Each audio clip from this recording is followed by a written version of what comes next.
တွေ့တာလှပေမဲ့ကွယ်ရာကပဲချစ်တော်မယ်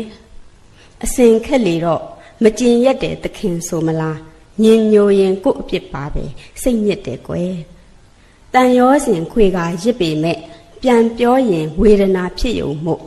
ချစ်တတ်သူအမူလောက်ပါလို့မပူရုပ်ကိုဟန်ဆောင်တင်းလို့ရင်တွင်းမှာမကြည်မွေ့လေတော့ဒီနေ့လဲစိတ်ညစ်တယ်တိတ်ချစ်တယ်လို့မဆိုတာတော့ပါဇက်ကပြောမှလားနှုတ်ဖျားမှာမေတ္တာမရှိပါဘူးအကြည့်ဆုံးဝေဒနာနှွေးတွေကအကျဉ်းနာခြေရာလေးတွေပဲချစ်သေးရဲ့ဖာသာဖြေလို့မာယာတွေဟန်ဆောင်ထိန်ကဒစိမ့်တွေပေါ့သူကဖွင့်မပြောရဘူးဖွင့်ပြောလဲမပြောရဲဘူးဆိုတော့သူကအကြည့်ချင်းစုံတဲ့ဝေဒနာနှွေးလေးတွေကပဲတယောက်နဲ့တယောက်နဲ့သိကြရအောင်မာယာတွေနဲ့ကိုယ်လဲမာယာနဲ့သူလဲမာယာနဲ့ပဲထိန်းလိုက်ကြရအောင်ဒစိမ့်တွေလိုပဲနေကြရအောင်လို့သူကရင်ထဲကခံစားချက်ကိုဖုံးကွယ်တဲ့ကြပြားလေးကျမအဲ့ဒီကြပြားလေးနှစ်ပုဒ်ကိုအလွန်ကြိုက်ပါတယ်အဲ့ဒီကြပြားလေးတွေဖတ်ပြီးတဲ့နောက်မှာကျမအဲ့ချိန်မှာကျမစာရေးခြင်းစိတ်တွေတဖွာဖွာပေါ်ပေါက်လာပြီရေးလဲရေးခြင်းပြီတက္ကသိုလ်လဲရောက်ပြီ